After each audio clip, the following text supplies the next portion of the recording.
I remember getting sick because I was like, I just spent all this money on this car. I really want to be able to do this, and I suck. Why do I suck so bad? I sold an SR20 for $500. I'm an idiot. Let me know when you get another one for $7,000. $500. I'll never wrap my car. Paint is just different. In my opinion, it's easier than wrapping a car. I'd have to wrap my side skirts in 12 pieces each way. Do I want to just say, forget this and just be, go to work? It's like you create your own amount of stress. There's just times in FD when you're, for example, lining up against Ben Hobson, and he's got a 7-liter with a supercharger and 800 foot-pounds of torque at 2,000 RPM. It's a lot more of an easy button than 200 or 300 horsepower. I've always kind of said that, but personally, I don't really give a fuck if anyone remembers me. As long as I change some people's life along the way, that's all I care about. Yeah, that's what. That's.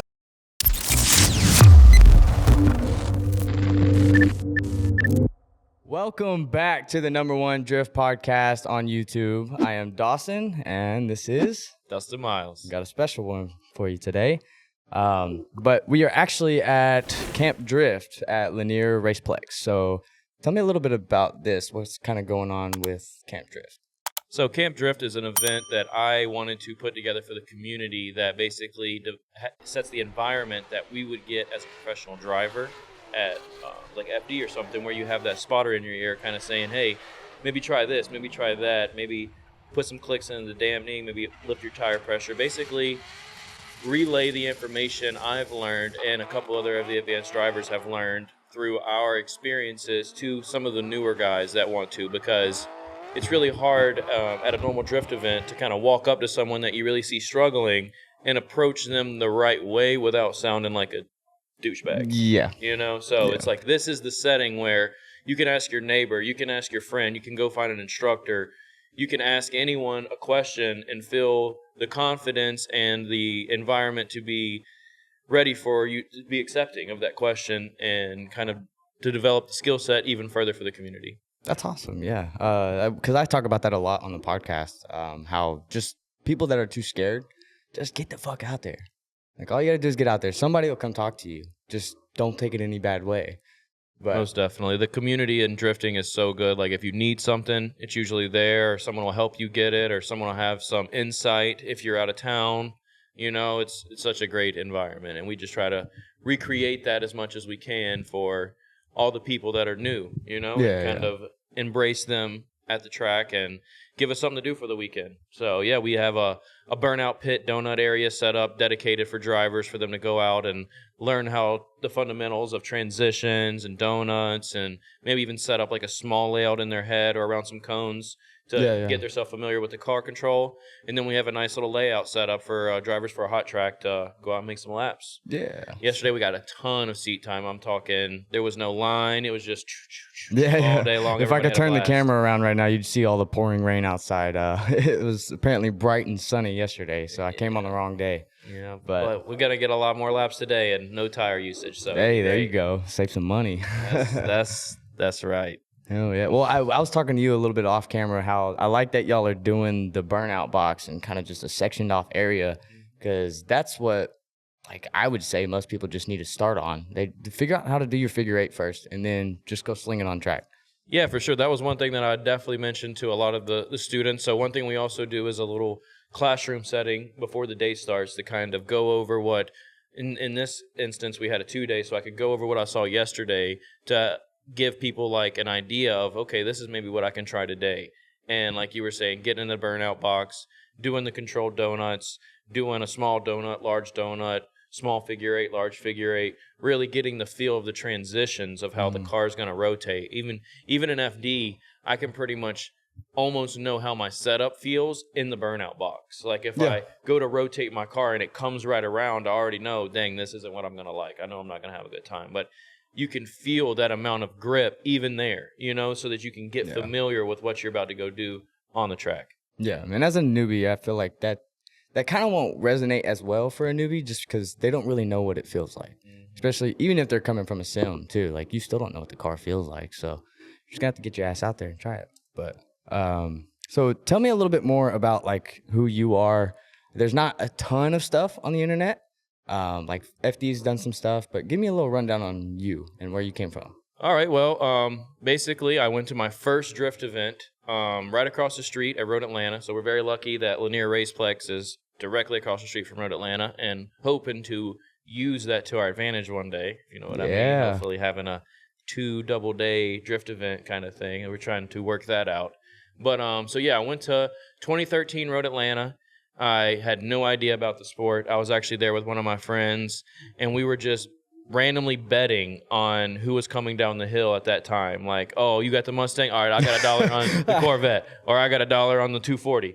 And we no idea what you're looking at. Had no idea who they were, what they were doing, what we were even looking at, how they were judged, nothing. Yeah. But we were intrigued by it so much. And then that day, I felt something kind of like, you need to be out here. You need to be doing this. There's something about this that you need to be doing. And the only other time I had even seen drifting other than that was like in 2006 or 2007, randomly at my friend's house. They had it playing on TV, and I was watching it. Mm-hmm. And I just basically looked at it like every other form of motorsport that you had to be doing when you were 6 years old, 5 years old, grew up in, and were basically rooted in it. And then I basically found out that drifting is something that you could have no idea about what it is, and then the next year you could be a professional. Dude, yes. It's like, because I'm sure, did you do BMX or skate or anything beforehand? So I'm one of the very weird drifters that didn't do any of that. That's crazy. Basically came from, like, played sports. So, but okay, I did too. I played baseball. Yeah, I played baseball, football, more of that stuff. I was more so, like, rooted into that, but I didn't actually do it, like, later in the high school and stuff. But I wasn't really big into extreme sports. Like, the only other driving I really did too was just loving to go karting. So I would have friends, and we would just go karting maybe like once a month. And it's always been a competitive thing for me, but never at like a competitive level. Like, it's always been a fun competition, not like I'm going out there to race in a series or anything. Yeah. So yeah, I've never actually done any kind of like time attack stuff except for renting a car in Speed Vegas last weekend. That was a lot of fun. They actually invited us out to come turn some laps, and that was the first time I ever actually got to time attack. Oh, and really? The funny thing was, I actually, like, originally that's what I wanted to do. Like, 2012 and a half, Dustin was like planning this time attack build, and I was going to do all this time attack stuff, and then I started weighing out the options, and I was like, there's no way that you're going to go pro in time attack, you know? No. But you could really compete and go pro in drifting in a year or two if you really dedicate yourself to it, you know? And that's what I did, and that's the path I chose. So I actually started on simulators. We had Sugarloaf. We have a mall here called Discover Mills, Sugarloaf Mills, whatever it's called now. And there was a sim center there way long time ago, like 2011, 2012. We were playing R Factor, and we would be go in there, set the fastest lap time. And so that was why I was like, oh, I'm gonna build a car for time attack. I'm gonna build a car for time attack.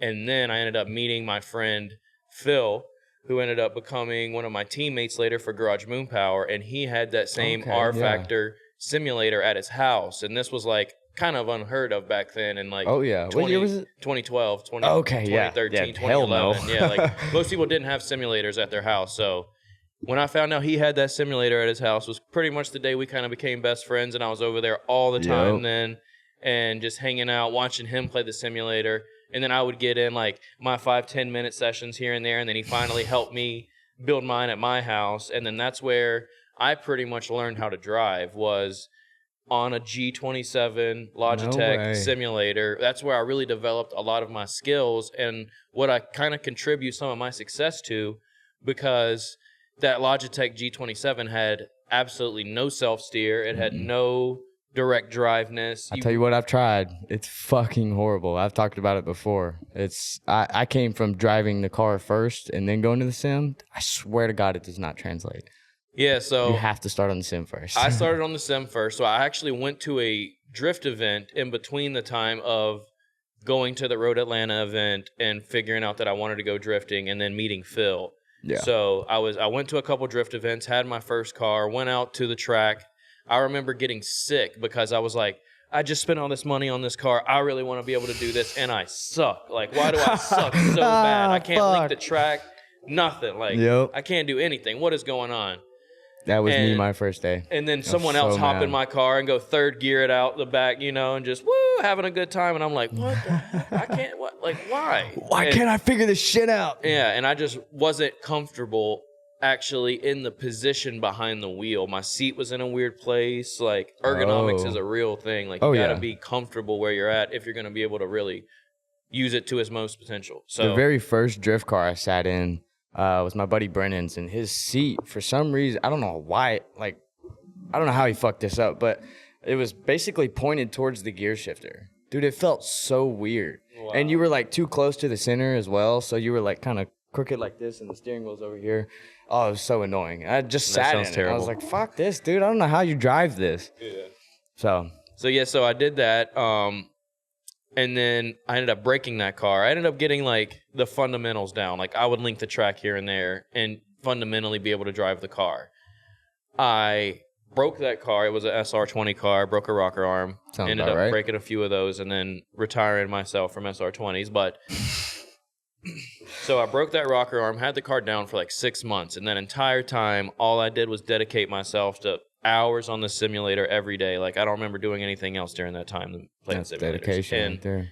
Then I had pulled that SR20 out of that car, sold it to a friend of mine, and he hadn't paid me for it. And there was a local Nopi event back in the day. I think this was like 2014, 2015 at that time, that had a decent payout. It was a $500 payout if you go out there and win. And that's what, at that time, I had actually sold him that motor for. I know I sold an SR20 for $500. I'm an idiot. But today it would have been like, let me know when you get another one for $500, you know? But yeah. So anyway, he never ended up paying me for that. So I was like, hey, how about you let me borrow your car? I'll go out there and use it in this competition. In best case scenario, I win my money that you never gave me. And I did do that. I went out there, qualified first, won the event, first competition, first time I ever tandemed in real life. No way. The first tandem lap I ever did was also my first competition lap. If that don't prove it, you can do it too, motherfuckers. Yeah, that was so much fun. I remember coming off the track on the very first lap and screaming, it's just like that fucking video game. Yeah. Like, it's just like it. Like, just so hype. Passionate awesome. Pat 2.0.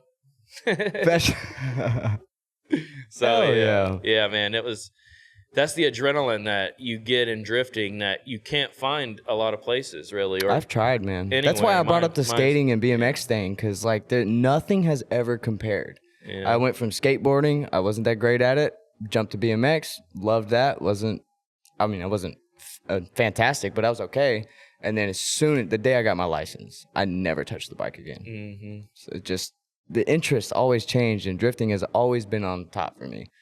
Just can't get past it. Yeah, it's an addiction now. It's more of a passion than anything. Yeah. So I really, like, when people ask me about it, I'm like, yeah, it's what I like kind of wake up in the morning and what gives me motivation to continue to really want to progress myself, want to try and pad my bank account a little bit more, you know, just because so we can go burn up some tires. Yeah. It's a healthy addiction. Yeah. That's for sure. Well, speaking of like payout events, you just came off of a 50K. And you just won that one, correct? Well, yeah, the Clean Culture Catch My Drift 50K series. So it's a 10,000 per round series. And they're having 5 rounds. The first one was here at Lanier Raceplex. The next one is coming up in 2 weeks at it's in South Carolina. I forget the actual name of the speedway. Florence Speedway. Oh, okay. So it's a really cool track. It'll probably be the best track that I've ever seen personally, where you could go and practice learning how to run a bank. So if you're really interested in competitive drifting and you don't feel that confident running a bank, I would say get out there to Florence and practice on that track, because it's a nice semi-steep incline bank with no wall. So you can go up the top of it and go off of it, and you go into grass. Damn, I didn't know that. Yeah, so it's really cool that you can get that I want to go learn how to ride the top of a wall experience, but not have the potential of totaling your car. That's awesome. So that's a really cool track, and it's a really fast transition in the middle, and then right around the bank again and into an infield. So yeah, it's a really sick track. Yeah, Joe Gorski runs Catch My Drift, and he hosts a lot of I've heard of cool Catch My Drift for sure. He has a lot of cool tracks and events, and his events are ran really well. And so he's the one that's actually facilitating the drift side of the Catch My Drift events. So he's running that one there. And then they have, I believe, Dominion next, or it might be Z-Max next. So they'll have Z-Max and then Dominion, and then we'll be back in Atlanta at Atlanta Motor Speedway in like September or something. So that'll be really cool. I'm really excited to see that. I'm gonna be honest with you. The Clean Culture Drift Series was that event that we had here was one of the first events that I ever saw that had that Formula D vibe and feel with the amount of people here, the amount of smiling faces. I mean, we packed this place out with 10,000 people. Oh, yeah. And it was amazing. We all had a great time. The whole spectator level Terrence parking was filled up. The stands were filled up. We were even parking cars across the street because the whole grassy knoll up there was completely full with show cars. Damn. It was a great experience. That's crazy. Yeah, I was editing Andy's video, and I could tell there was a fuck ton of people in the background. He went walking around in one of the clips. It was at night too, and there was still a shit ton of people out. I was like, good God. Yeah, man, it was wild. It was an amazing time. It really was. It was a lot of great driving. I think with the fact of kind of Clutch Kicker stepping back for me for a year, it was a great time for Clean Culture to come up and take that opportunity to try and fill that void for a lot of competition drivers like myself that want to compete and might not be able to, earn that, or might not have that FD license just yet, or or don't might care be to working pursue for it, or don't care to pursue it. There's a lot of people out there that want to chase those money events, and I don't blame you. It's a good route too. There's a lot of great fun out there.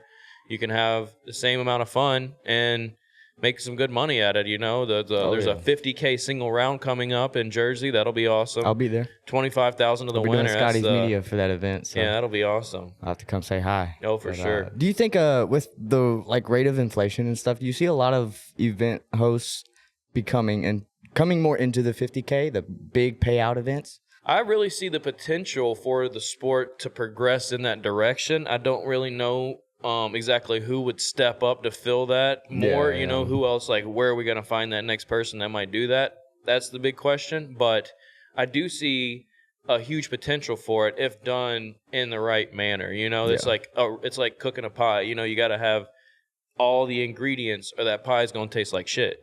So right. It's like that's where I feel like organizers are going to have to focus more on that promotion of traditional media. I think a lot of problems that organizers have had is focusing only on social media. That's where they hammer advertising and hammer and hammer. It could really play out to work well, but you have to do it correctly. A lot of track owners, and I would even say a lot of professional drivers and stuff, they make selfish content. Yeah. A lot of their content is just their car or just whatever cinematic thing they can make at the track or something like that. But that's a lot of viewers look for more your characteristics, how you talk, how you interact at the track. They want to see the real shit. It's a lot of ways, it kind of sucks a lot of the time when you meet someone at a drift event and you've had hours of conversations with them online and you have no idea what they look like because they have no pictures of themselves on their Instagram or social media. Yeah, I run into that a lot. And then especially in the car world. And they come up to you and they just continue that conversation that they've had with you because they recognize you. But you don't recognize them, what they're talking about or anything until the last 10 minutes of the conversation. Oh, that's that guy, and you walk off. It's like, oh, I have those moments. Even before this stuff, just having someone random come up to you in a bar or whatever, and they're like, "Hey, dude, how you doing?" You sit there, have a full-on conversation, and they walk away. You look over to your buddy, and who the fuck was that? Yeah, dude, I totally get that. Yeah, but I wanted to say I would feel like if organizers kind of did the not NASCAR monster truck method of blasting the radio. Sometimes I feel like they could see that influx of spectators that really is the only thing that's kind of missing. We've got a bunch of great drivers. We could put a good event together, but the recipe I feel like is just missing the big crowd to kind of help fund those large payouts. Because it's got to be something where it's worthwhile to the people in doing it in every direction. The people earning the money, giving the money, making the money, everything. So everybody's got to get value out of it some way. Yeah, that's right. So I feel like just that getting touched on could make a big difference on something. I don't know. We'll see. Yeah. It'll probably end up being a clip. So, hey.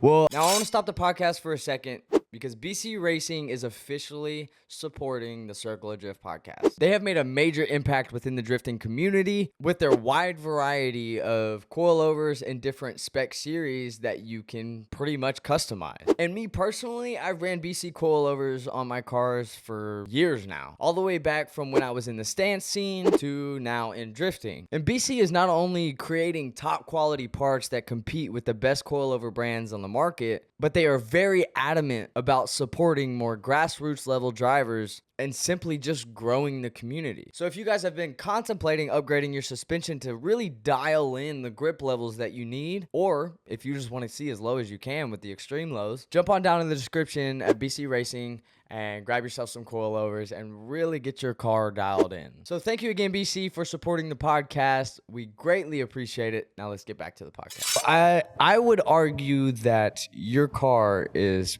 probably the best looking car in FD. I appreciate that. I try to make it like that in a sense. I remember Matt Field coming up to me and being like, man, your car's a 50-50, like 50 miles an hour. And I was like, I'm going to make it look better. Yeah. I'm making a 5-footer at 5 miles an hour. And so, like, I just think, like, the paint also really plays a big role into it. Like, the depth that you see in that, I've always preferred, you know. I worked in a body shop for about a year, and I love body work and paint work and stuff like that. I'll never wrap my cars. Yeah. Just because paint is just different. Well, it is. It's different. At the end of the day, in my opinion, it's easier than wrapping a car, especially when you have a kit like mine that has curvatures and rounds. Like, I'd have to wrap my side skirts in 12 pieces each way, you know? Yeah, so it would be way too much work. I've never understood that argument. You could just done, you know? The prep work's about the same. The only thing is you can fix it sometimes a little bit quicker with some wrap, but oh well. I mean, what can you do? You can sit on the couch and watch TV when you're in your spare time, or you can hang out outside and sand some fiberglass. Yeah. Some people think it's, crazy, but I enjoy it. It's fiberglass sucks, but I'd rather deal with that than wrap, to be real. Yeah. I did some vinyl work in my day, and I'm good on all that. So how drastic has the car changed throughout its life in FD? Oh, man. I mean, I've probably rebuilt it 4 or 5 times by now. I mean, it's kind of like the progression of everything when you're doing this. It's kind of like the reason why I was talking to some guys yesterday that I was telling them, like, say you're brand new and you go out and get into FD and you get that license. Sometimes it's not the best move to take it right away. Sometimes that's what I've heard. It's better to wait, get your car fully developed, dialed in, and then go into that competition stuff. That's why it's always great to get into those grassroots events, to drive some local competitions, to get your car so dialed in that when you go to FD, you're prepared and ready to go, because you can end up wasting a whole year figuring your car out, and that's a lot of money gone that you could have used for the next year when you were prepared, And so that's really an important thing to consider when you plan on your approach to FD. Yeah, so what kind of gave you the initial jump to do FD then? Because most people that I talk to, they're like, fuck that, I'll never do it, I don't care to. Man, I was really not smart. I got into drifting completely for competition. Yeah, like, that was it. They got me. Like, I went and did that first competition, and I qualified first, and I won the event, and then it was, gotcha, bitch. Yeah, it was, there you go. Gotcha, bitch. Yeah, it was that one. So that bug. I got bit by that bug real hard that day, and that's what we kind of try and make happen for people out here at Camp Drift, is to get that fire lit in them, if not to go compete, but to just drive in general, because it's really not hard to take someone for a ride along, and that pretty much does it. Yeah. I would say that people that did more traditional sports as they grew up would have that more competitive edge and drive to go do that. Yeah. Which I did baseball all the way up until my senior year, but dude, that took so much of my competitive edge out of me. After that, I had no scholarships. I thought I wasted all 12 years of my life playing baseball. It's actually more than that, but thought it was all wasted. And then just the competitive edge was gone. Yeah. So it's nice that you kept it around. I like that. I mean, it's I guess I was lucky in a sense that I didn't do high school sports, and I just kind of backed off and was a slacker in a sense. Yeah. But I didn't burn myself out there, but could have, just like you, it's very easy to. You know, it's easy to get burned out in drifting. It's just remembering that there is going to be fun at the end of the road. You know, there is going to be light at the end of the tunnel, and you're going to get to go to that next track day and have some fun, and that's what it's all worth about. You know, I always think of that pickaxe meme. You know what I'm talking about? The 2 tunnels. Oh, dude, that one hits so different. I have been thinking about that every day recently. Like, do I want to just say, forget this and just be, you know, go to work? It's like you create your own amount of stress and choose to have this stress. Like you can make another decision. Like you could say, this is too stressful, you know? Yeah. Or you could keep swinging that pickaxe and maybe find that big mound of diamonds, you know? Yeah. But I'd rather keep swinging my pickaxe and look back and with regret and remorse later in life, you know? You can always earn more money and have more time.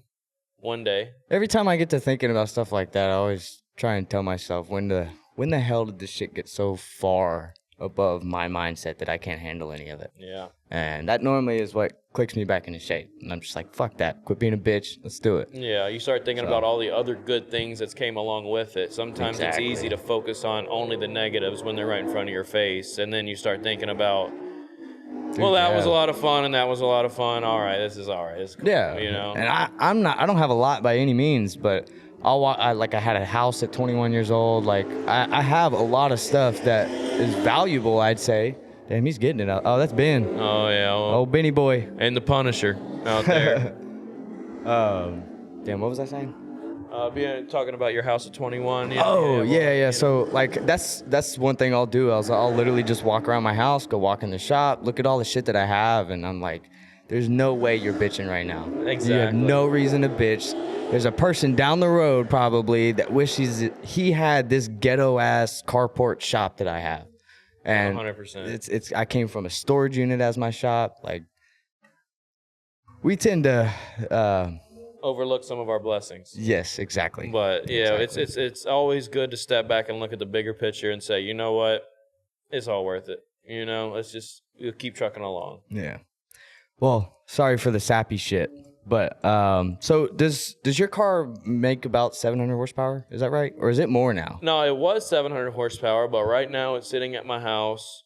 I finally got that motor that I was supposed to come and see you to get. Oh, yeah. And it has a 2J Brangers Racing bottom end in it that's fully built, short block, billet mains, rods, pistons, everything, ready to 1500. Yeah. And I had a fully built head, brand new, sitting ready for it. So now it's just about getting it all plumbed and intercooled. And, yeah, we should be able to make a good bit of power. So the problem I've always had in my crutch, in a sense, in my car is that it's always been a true 1J, which sounds amazing, and I love the way it drives, and I love the way it sounds. But there's just times in FD when you're like, for example, lining up against Ben Hobson, and he's got a 7-liter with a supercharger and 800 foot-pounds of torque at 2,000 RPMs. It's a lot more of an easy button than 200 or 300 horsepower at 300 RPM. That was my next question, was how well does it stack up against the competition? Yeah, it's definitely a knife in a gunfight, and I'm ready to have myself a gun too. You know, like I'm not necessarily saying it's been a gun in a gunfight, but I've been out there with a pistol against a whole bunch of AK-47s, you know? Yeah. In a sense, what it feels like. I mean, you've been handling it, though. It seems like you've been doing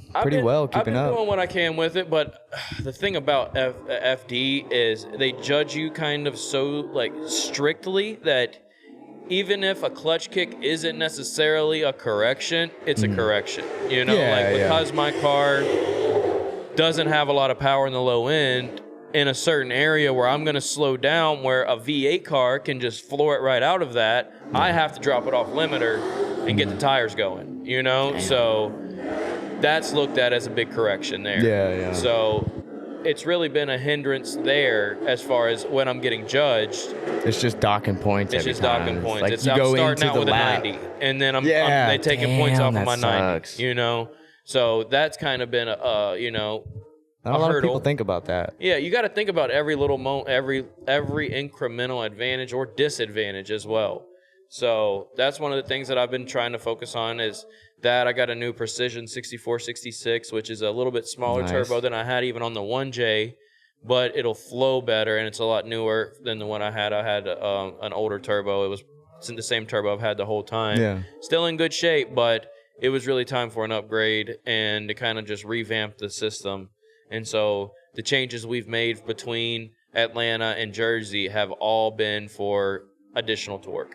Good. Yeah, so we'll have more response with the 3-liter bottom end as well as with the new 6466 Precision. All right, will you get a chance to test it before you go out there? I'm hoping to be back here next Friday night. Okay, sick. Yeah, so Caffeine and Octane hosts Friday night drift events every other Friday night during the month. Come out here, $100 a drive. In the Atlanta area. Have a good time. Every other Friday, in accordance to that drift event, they have a drifting grip where they set up, or not a drifting grip, they have a, what is it called? Adrenaline, no, not adrenaline, that's Barry.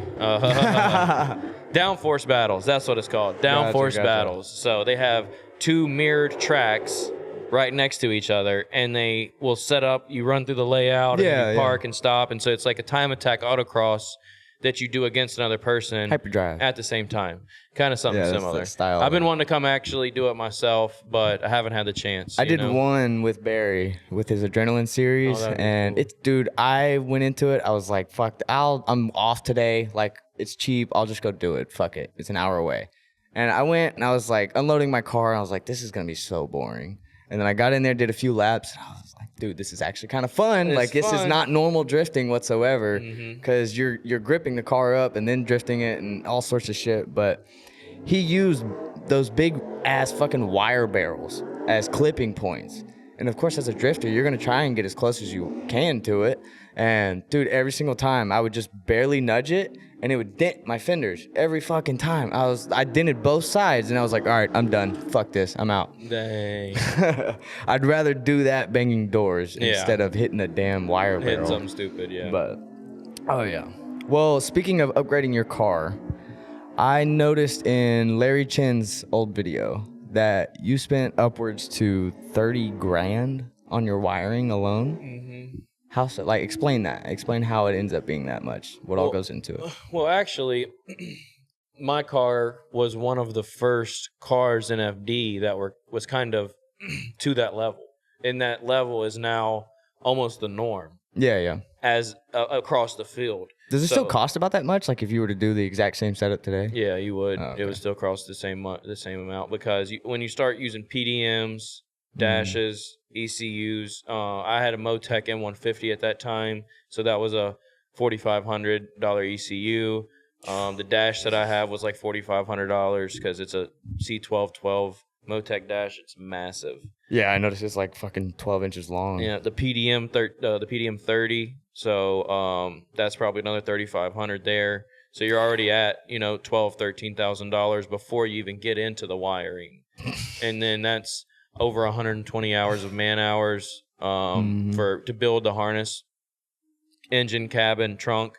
So I mean it adds up real quick. But the benefit of it is that now I can plug my laptop into my car and it can tell me how much voltage my fuel pumps are drawing, what voltage my coil packs are drawing. Like you can see, okay, this coil pack number 4 is dying. Okay, I could see that my fuel pump at Road Atlanta was pulling 15 amps and overcurrenting on my lift pump, and I could know to change that out right then before I actually had a big issue. Like it comes in and you get that repayment for it and the amount of time and money it'll save you in the long run, and then just being able to do everything else with it. Like there's failures. The data that I have in my car, like with the GPS in it, it'll draw a map out of the track, and you can pinpoint the car on any point of the track. It can tell you how much throttle percentage I'm using, where I'm braking, how much. Do you have any screenshots of this? Yeah, I could get them. Dude, you gotta send me some. That way I can throw them up on there. So yeah, for sure. That would be really cool. It's just, I mean, it looks like the Matrix, really. Like, but once you figure out how to use the data, you can apply it to how you want to apply it. You can say, okay, on this data screen, I want to have my boost set up with my RPM and my oil pressure so that I can check out, at this point I'm at 90% throttle, but my oil pressure's starting to fall. Yeah. That could be an issue right there, something like that. What's the best circumstance as far as like competitive driving that's helped you? I mean, it helps you every time, really. I mean, every time you go out there, like what I was saying about overlaying the track and kind of seeing and pinpointing your things, you could say, okay, these are my 6 laps. I remember number 5 lap was the best lap, you know? What did I do there that I can recreate that lap, you know? Because you can't remember what you did every point of the track, where you slowed down, where you got on throttle, you know? Oh, this turn could be a little bit better. I could get on throttle sooner here, you know? You can't remember all that stuff. And you can't even watch a video to be able to, even if you had a GoPro on every sensor, you wouldn't know where you were on the track to know what's going on at that point, you know, and that's where you get that advantage. And now that's something that you see really across the board in FD, in Pro 1 and ProSpec. Hell yeah. Well, that's just a mind fuck to me, because I couldn't even fathom that that's possible. Well, the funny thing was, I didn't think it was going to be possible for me either, but NX Electric was the company that came on board with me that year and really took that into their hands and really helped me out tremendously with it, because I was looking at spending right around the same amount of money that I was going to spend with them either way, and I was going to have to do the work, and with them I was able to get a massive discount on the work and the labor, but it was all worth it in the end. I've ended up going back and having them do my other car now, and yeah, I mean, it's great. It's great to have it. It's great to have a professional like that will make your, like, I haven't had any kind of wiring issues really ever, like no random thing to chase down, you know, knock on wood. It's been very, very good, and it's because it's built to that military spec quality. Like, he's worked for NASA. He's been, you know, wired space shuttles pretty much. Like, this is the same equipment that you would find there. The Tefzel wire. He's a genius. Pretty much a genius, yeah. Like, he's pretty much a rocket scientist, you know? God, man. I mean, the loom, actually here, 2 or 3 years ago, at a day after event for FD, my car actually caught on fire because of a massive anti-lag boom that erupted the entire bumper that was freshly painted on fire, like all the fumes. And I had my wiring harness actually loomed in DR25, which is what my race car has as well. And none of the wires got harmed at all. All it did was kind of shrink the loom down a little bit more. Like, it's rated up to like 1800 degrees or something ridiculous. Like, the wire itself is rated to like 400 degrees just by itself. And then that on top of that, you could literally set my wiring harness on fire, put it out, put it on the car, and it'll run. What the fuck, dude? Yeah. Damn, cheat codes. Cheat codes. Where can you buy that stuff? Or is that like Electric? AnnexElectric.com. So if they sell everything from what you want to do to build your own harness, or you can contact them about them building your harness, anything you want to do, yeah, they can take care of it. That's sick. Yeah. Well, speaking of sponsors and how you grabbed that one, if you had to give your best advice to someone that's trying to get sponsors, how should they approach that? Man, there's a lot of, you know, give and take there. There's a lot of advice that can be given, and I could receive a lot of advice as well in that realm. But I mean, the best thing to do is to remember that it's a two-way street. You know, you got to give them more than they're giving you, or else you have no value for them if they're just breaking even. You know, like if you are going to give them the same amount of value that they would have got if you would have just bought it pretty much, then they're not going to want to give it to you, you know, or they're not going to want to pay you for that value either. So, you know, you just have to keep that in mind, you know, have a nice deck presentation, you know, be active on your socials. The biggest thing that I tell young drivers is to really focus on, you know, editing and social, or, you know, getting up with a good media company to really facilitate that for you, because that is really the most important thing, you know, like the days are gone of going out there and winning every race and getting a big sponsor. Like, that's not going to happen. You can go out there and win every single event you go to and still struggle to get sponsors and stuff because you don't do everything else that they are looking for. I mean, it doesn't help that everyone's attention span is so shortened now. So, like, people aren't just thrilled of seeing some top dude driving every year. He wins every event or whatever. Yeah, it's just not impressive to anyone anymore. I mean, and it's crazy too on like social media. You could post the coolest video of you drifting 500 miles an hour on a racetrack, and it'll get way less traction than you doing donuts in a cul-de-sac or doing you know, an on-ramp street drift. Yeah. You know, it's crazy. But that's just kind of what, you know, society society always wants to see someone messing up. You know, they want to see they want to see someone. That's what I tell all my clients, dude. Your failures are your best content. Yeah, Make sure to put your failures in there. You got to. You got to. And they want to see that you're a real person. You know, they want to see that you're human. You make mistakes. You mess up. Shoot, yesterday I went for a tandem, like the first tandem lap with the guy that actually won the most improved, award at the first event. Oh, no way. And as soon as I entered, my car shut off and he hit me and I broke it. And he broke his like new nice bumper. Fuck. Brand new S15 headlight got scratched. All this stuff. I felt terrible. I was like, oh my God. First tandem laps I did. What can you with do this though? kid, and I messed all of this stuff up. But sorry, buddy. I'm gonna go ahead and glass up his bumper again, make it one piece, and help him out a little bit. You know, find do what I that can. somewhere else in another motorsport. That's what I want to see. That's drifting, baby. Oh yeah, that's cool. Well, what's been like the craziest moment in your entire drift career?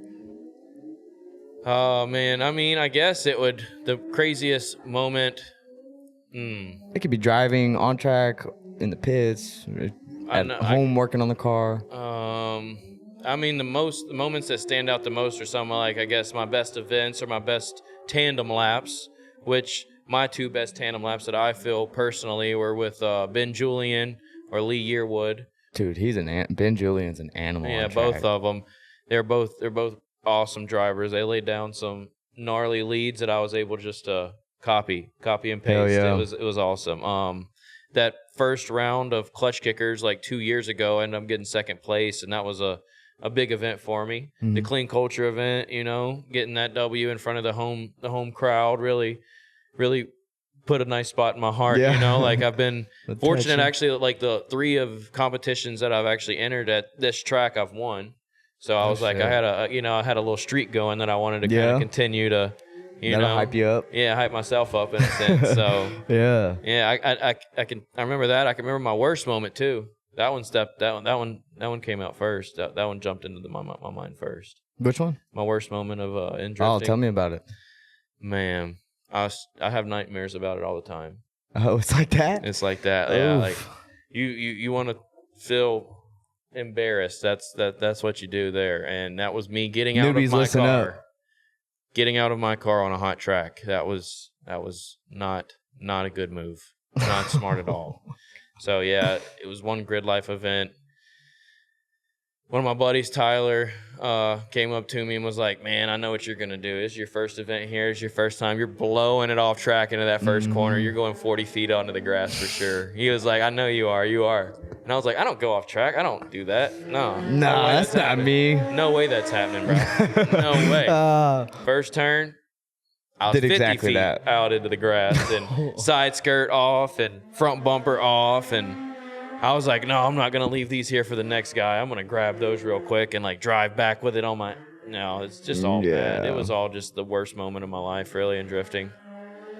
And I just relived it again, and I'm sorry to the Grid Life people and everybody else that day. Yeah. Luckily, no harm was had, luckily. But that's good. That's good. It was definitely a big, do not ever do that moment. Yeah.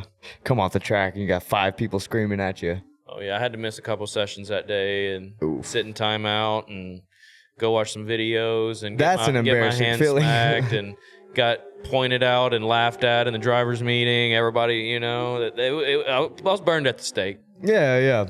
Rightfully so. Rightfully so. That's what you get. Play stupid games, win stupid prizes. Oh, yeah. Ask stupid questions, get stupid answers.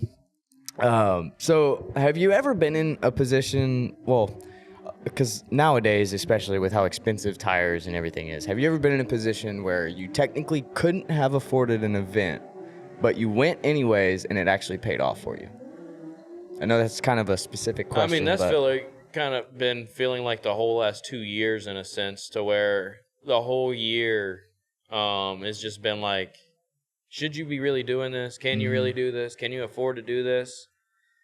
And then sometimes it pays off and you have a great time, and then sometimes it doesn't. So it's kind of like a give and take. I have had some, where they do pay off.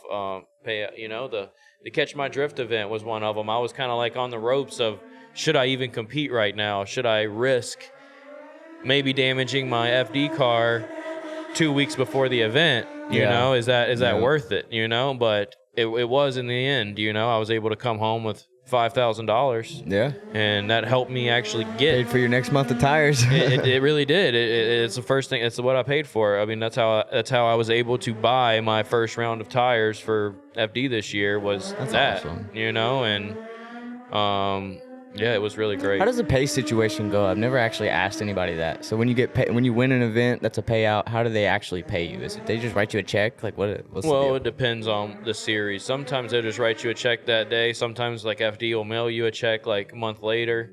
Oh, okay. Yeah, it's just kind of how it goes, what you want. I mean, there's some events I know, like the Riverside event. At one point, they walked up with a brick of cash and just gave Adam my LZ like God. $25K in cash.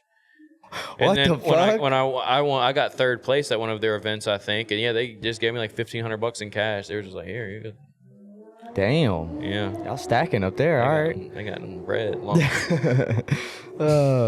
Big money. Well, tell me, you used to actually drive Turismo Drift a little bit. I did. And that's actually been my gateway to drifting. Oh. So I knew you and your car because it stood out to me at Turismo Drift, but I didn't know who you were, like whatsoever. So tell me about your Turismo Drift days. I want to know about that. Well, actually, that was kind of a leeway from what I said earlier about kind of getting your feet wet in other types of competition, you know, before you try and really head into like a Formula Drift. And that was what Turismo was for me. It was me trying out competition drifting in a setting where, you could have won some money. I actually ended up winning a little bit of money there. I think, I got fourth place. And that was when they were paying out all the way through top 16. So, yeah, Turismo was a great series. It was just one of those things that, you know, we just all had to get a little bit more behind as a community, and it could have really flourished, you know? It's just like, you really got to, you know, sometimes you got to just take those jumps and say, hey, we want to get out to that track day, so we make sure we have another one instead of saying, I'll make the next one, because sometimes there's not going to be a next one, you know? Like, I'm sure there was a bunch of drivers thinking, oh, I'll compete in the next year of Turismo. Yeah, the I last can't do one it I went this to, year. I was pissed. But they didn't get that opportunity, you know?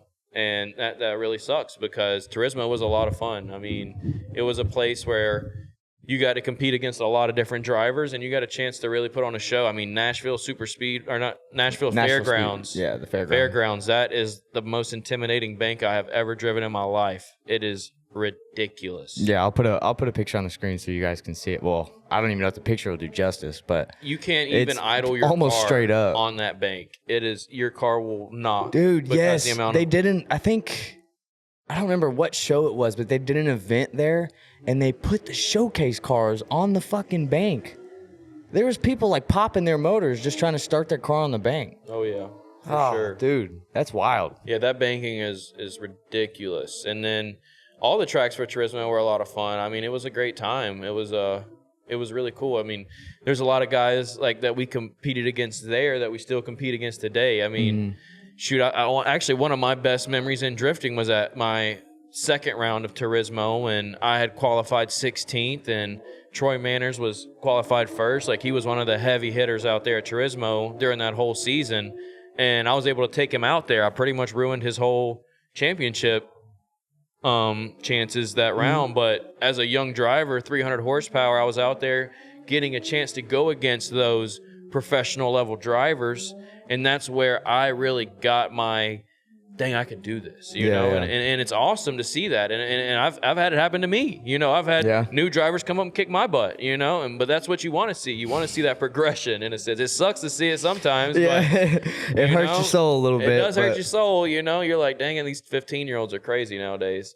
Oh, dude, yeah, like the Cabot kid. Yeah, I tandemed with him when he was 16 at actually my last event before I took the car down. And didn't know who the fuck he was, but he came up to me saying he's 16. He wanted to tandem with somebody. He had an LS car. I was like, fuck it. Yeah, let's do it. And the kid was an animal, bro. Yeah, he rips. And their whole family's all right there behind him and pushing him. And he's got that amazing support system.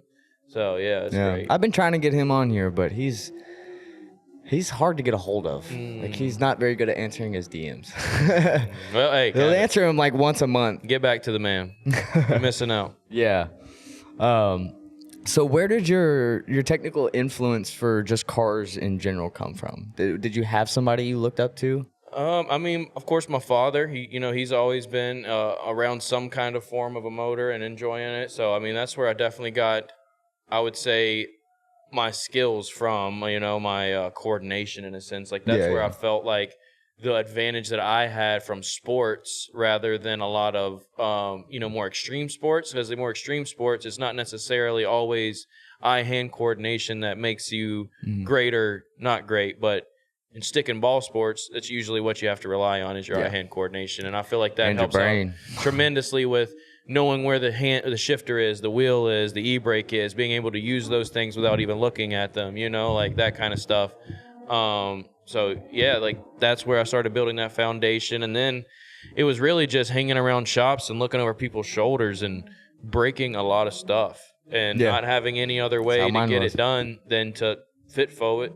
Figure it the fuck out. And when you're broke, you got to figure it out. Die trying, I guess. You really got to. It's just really what it is. It's like, and it's became something that I've been able to apply all over my whole life. All of a sudden I'm doing tile in houses because I know how to just watch a YouTube video now. I've done this on my car 45 times. I can just watch this YouTube, walk myself through it, and then bam, I'm done. I'm like, I advocate for YouTube University all the time. Yeah, certified YouTube mechanic. I can get stuff done if I can watch the video. Oh, yeah. But before getting into this, I mean, like I said, I couldn't even righty-tighty, lefty-loosey correctly. I was tightening the hell out of stuff before I break it loose. So it was really about just a lot of just trial and error and out of necessity needing it to get done, paying someone to get it done, but not having the money to pay them correctly, so they kind of half-ass it, and then you see that, and you're like, you know what, I could just half-ass it that good, and then you start half-assing, and then I've always hated to rely on somebody. You start getting good, like body work, fiberglass stuff. I'm not formally trained at all. Like I have only stood in paint booths with people when they painted my car previously to watch them what they did. I've watched YouTube videos. I've had some luck recently with actually going and getting trained by the Finish Masters group. Oh, that's tight. So that was really cool. They brought me out of their facility, let me use their downdraft booth, sprayed my car, showed me how to properly set up a paint gun, how to properly mix things, why to use it here, the actual process of blocking, of using a guide coat, like all these things. Dude, that was awesome. It was awesome, and I'm hoping at the next Camp Drift event that we're going to be able to get Larry from Finish Masters to come out and do a class like that for us here and help us like, okay, this is how you repair some body work, or this is how you use seam sealer to do this on a drift car. There's so much stuff that you can do with it that you might not have thought that you can do with it, He ought to take that out to some Import Alliance events. Really set up a booth and some example stuff out there. I think that would work well. Yeah, for sure. So yeah, that's definitely one of the companies that I'm working with this year. I met them at PRI. So I was also very lucky this year. I was one of the only drift cars to get exhibited as a featured drift car actually in the building at PRI, like in the hallways where you always see all the historic race cars. There was a couple other guys, Derek Madison, one of the Chad, I believe, from up north, Chad Anderson, I think. BMW or Coyote, I believe.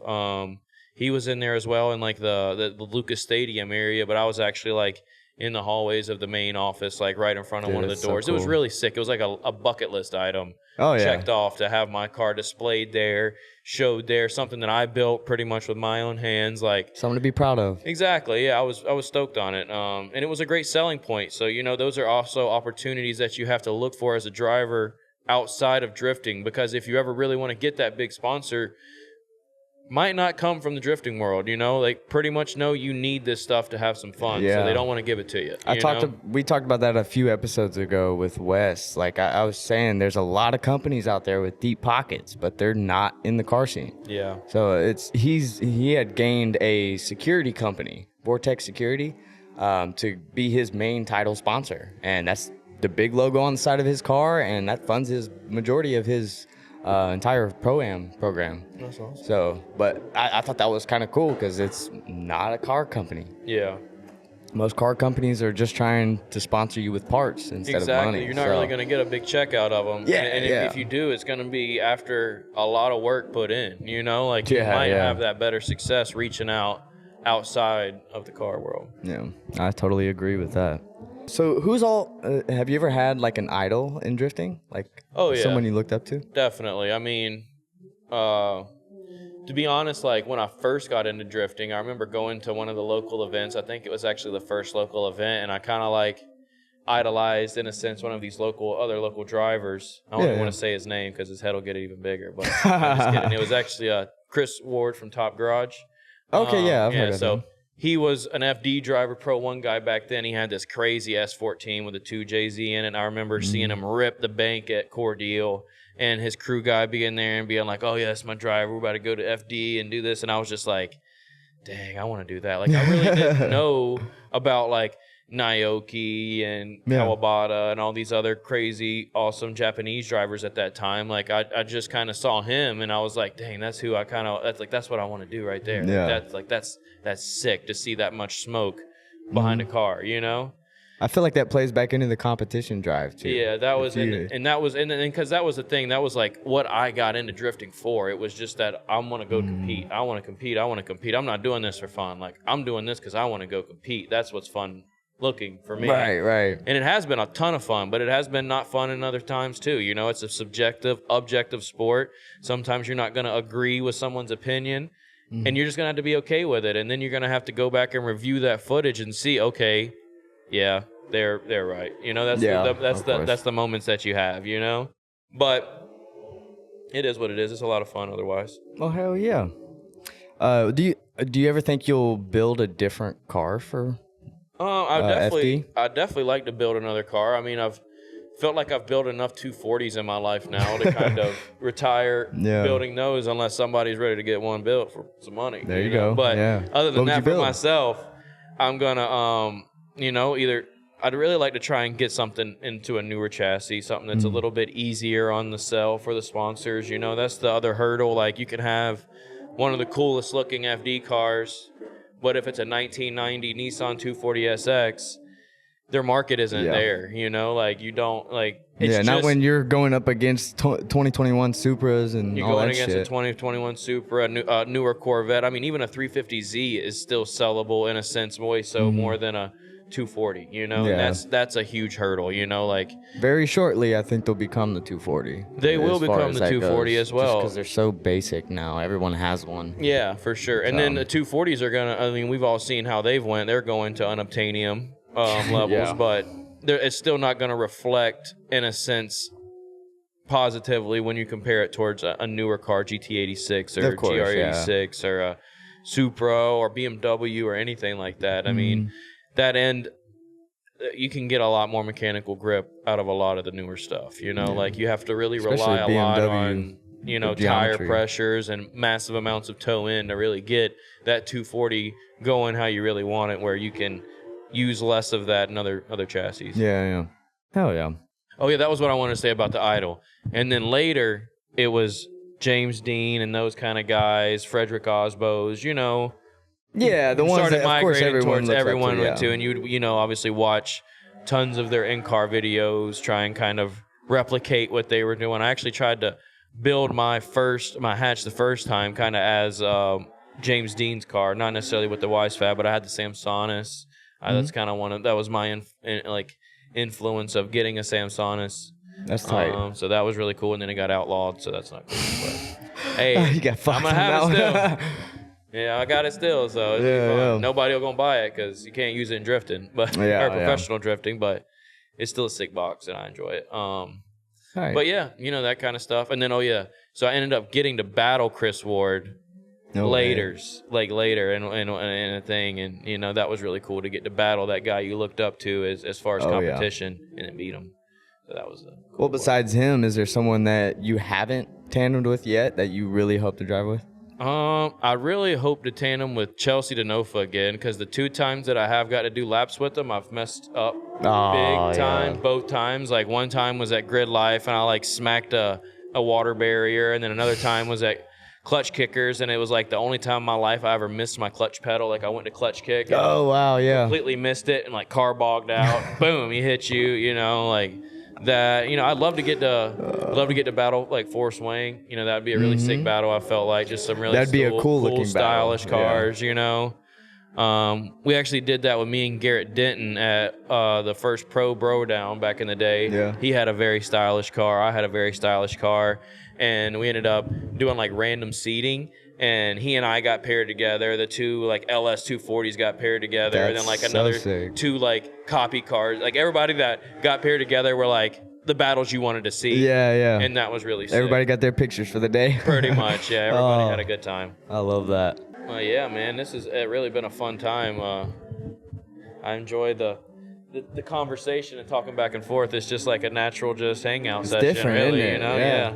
It's I good. saw the opening in YouTube, man, and I was like, someone's got to do it. I'm tired of waiting. Yeah, this is it. I like it. Yeah, and it's a really great way to really get a lot of information out, and for a driver like myself to really get a little self-promotion. Yeah. I appreciate you wanting to, come and talk to me. That's really awesome. Of course, yeah. You made quite a name for yourself.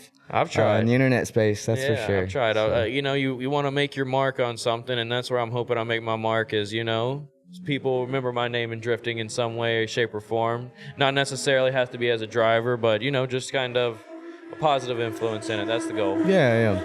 I've always kind of said that. But personally, I don't really give a fuck if anyone remembers me. As long as I change some people's life along the way, that's all I care about. Yeah, that's I get what DMs nonstop all the time about, like, dude, I finally made it to my first event. Thank you guys so much. Like, this helped tremendously. Blah blah blah. Like, that's what I love. That's what I do this for. That for sure. I have had experiences like that that's really touched me in a sense of being a driver where that person came and tells me that story of how I impacted them. Like, really humbles you, man. Yeah, one example that I have, this guy at Grid Life, probably like 5 years ago. It was that same event that I messed up and got out of Anyway, that one. But moving on. So the last session, I see this kid walking around with his helmet, and he'd already came up and asked for a ride along, and it's like, oh yeah, I'll give you a ride along, but then like you go to get in your car and go out there and there's nowhere to be found, and you're like, well, I ain't gonna go hunt these people down, I'm out, Yeah, I'm gonna drive, sorry. So this other kid was there, and he was like, man, I've came to like the last 4 Grid Lifes, and I've walked around with my helmet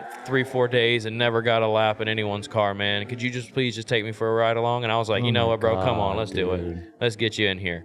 Got him in the car, took him for a lap. I remember watching the footage when I got home, and the kid's just sitting in the car like, the happiest moment of his life. The happiest moment of his life. And I love that. Then I ended up seeing the kid again like 3 years later at a Clutch Kickers event, and he's there with his own car. And he said, man, after that ride along, I went home, I bought a car. I've been drifting for 3 years ever since that day. Dude, that's and you so changed my awesome. life that day. And now he's like running his own local events, like helping his community grow now because of that influence.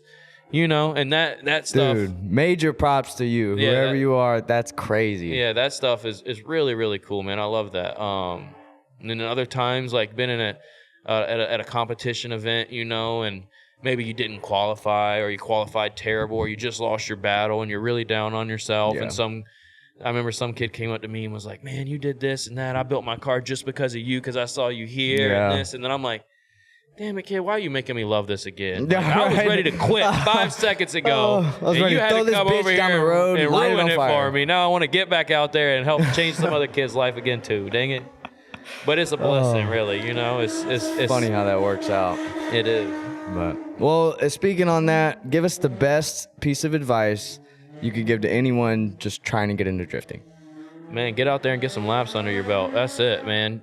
Keep it simple. Have some fun. Do what makes you happy. Don't chase your dreams for somebody else. Don't make your car look one way for someone else. Just do work at your own pace. Have some fun with it. Enjoy it.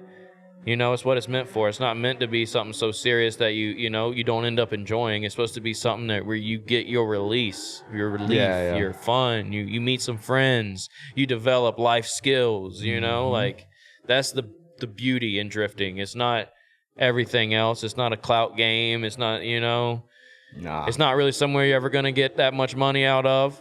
But it's for the passion, you know what I mean? There's money in it. You can get money in it, but you got to really work it that much harder if you want to get to that level, It takes it from being And the money ain't fun. coming directly from drifting either. No, it's coming way other places. It's coming all around, and that's why I said it's going to take some big working for that. But, at its core, what it is amazing. It's a beautiful gift that we get to enjoy. I love it. Finally get to do some destruction with these machines we love so much. That's right. Where else you gonna get to drive something as hard as you can? Yeah. And then enjoy looking at it later. That's what I like. That's right. You know, you get to walk back, and if you don't look at your car 3 times when you walk away from it, Dude, shut up. That was my. it ain't the one. That was my senior quote. I swear to God. If you don't look back at your car after you park it, you own the wrong car. That's it. It's like the cheesiest fucking senior quote ever. You don't want to hear mine. Sure you don't want to spill it? It's that girls get too attached to people. Oh, I kind of like that, honestly. That question was That's like, what do you think hilarious. about the other sex? And I was like, they get too attached too easy. Mic drop. Oh, that's fucking awesome. Wait, here you go. Gotcha, bitch. Oh, all right. Sorry. Enough of that one. Go ahead. Plug anyone you want to shout out or yourself. Yeah, definitely like that. shout out to Fortunato. I love them. They've been some amazing coilovers, amazing people on my team. G-Technic, Fast Mods, they definitely look out for me this year, help me get to the track. If you ever need any performance parts A to Z, definitely check them out.